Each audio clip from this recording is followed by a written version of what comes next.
Yeah, the guy can hoop. That's great.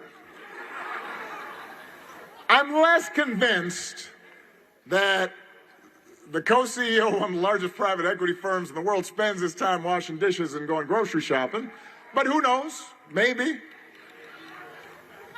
But, I mean, you do notice that, like, whenever a wealthy person runs for office, they always want to show you what a regular guy they are.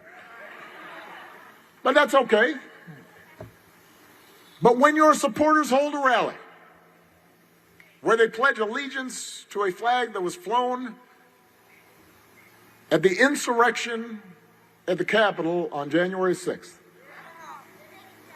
the biggest threat to our democracy in my lifetime, when you don't separate yourselves from them, when you don't think that's a problem, well, you know what?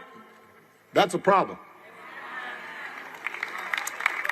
You can't run ads telling me you're a regular old hoops playing, dishwashing, fleece wearing guy, but quietly cultivate support from those who seek to tear down our democracy.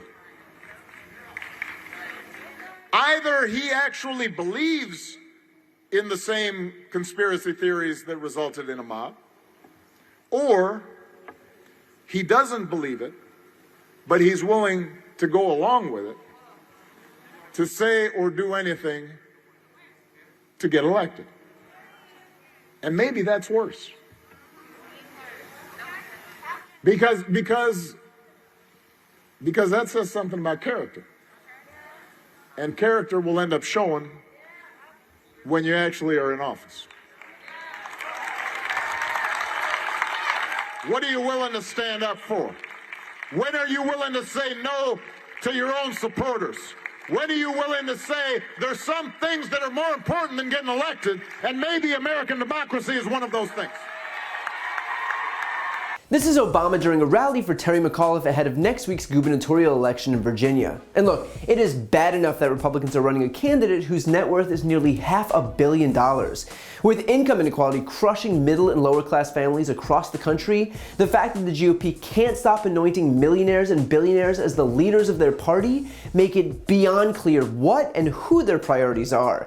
But even that pales in comparison to the fact that Youngkin has cultivated support from insurrection sympathizers. Here's an event from just over a week ago in support of Glenn Youngkin, where his supporters literally pledged allegiance to a flag carried by insurrectionists on January 6th.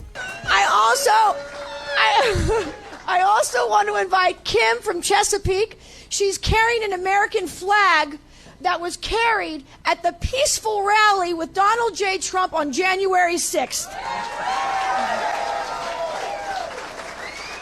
I ask you all to rise and join us as Mark Lloyd leads us in the pledge. Face the flag. I pledge allegiance to the flag of the United States of America and to the republic for which it stands, one nation, under God, indivisible, with liberty and justice for all. That's his base. That's who he's garnered the support of. That's who he's clearly made an impact on. And yet, despite all of this, Youngkin's still trying to pass himself off as some moderate when it comes to independent voters who can't stomach Trumpism. For example, Youngkin's conceded that the 2020 election outcome was legitimate, while also vowing to restore election integrity and demanding an audit into voting machines. In other words, he wants the independents to hear one message and he wants the Republican base to hear another, even though vowing to restore election integrity is quite literally the code for denying the legitimacy of the last election. If you really think that the 2020 election was secure and legitimate, then why does election integrity need to be restored? The same thing happened when he declined to say in an Axios interview whether he'd have voted to certify the 2020 election if he'd have been a member of Congress, saying, quote, "So one of the great things is I'm not in Congress," a nod to that very same base of people. It wasn't until 4 days later that he was forced to clarify his position, with his campaign releasing a statement saying, quote, "Glenn Youngkin has repeatedly said that Joe Biden was legitimately elected and that there was no significant fraud in Virginia's 2020 election, leading to the only logical conclusion that he would have voted to certify the election." And yet if it was so logical, you'd imagine that he'd have just, oh, I don't know, said it But he didn't, because the point was to pander to the very audience that he intended to pander to, and they got the message loud and clear. So I'm not saying Glenn Youngkin is a Trump clone, but the MAGA folks think he's a Trump clone, and that says it all. The fact is that Youngkin can try to do this little balancing act and pander to the Trumpers while turning around and telling the independents and moderates that he's not that guy, but let's not pretend for a second that Trump supporters are shy about excommunicating someone whom they believe isn't Trumpy enough. This is a group of people who tried to kill the Republican vice president. You think those people are party loyalists who are just going to support anyone with an R next to their name? Give me a break. Glenn Youngkin clearly appealed to them, and yet he has the audacity to pretend that he hasn't. The fact is that electing someone like Glenn Youngkin, who's content to flirt with insurrectionists and conspiracy theorists, is not only dangerous, but would show Republicans across the country that there's no harm in continuing to elevate people who care more about assuming power than protecting our democracy. So until Republicans are adequately repudiated at the ballot box for continuing to promote these anti-democratic candidates, they'll continue to rally behind them.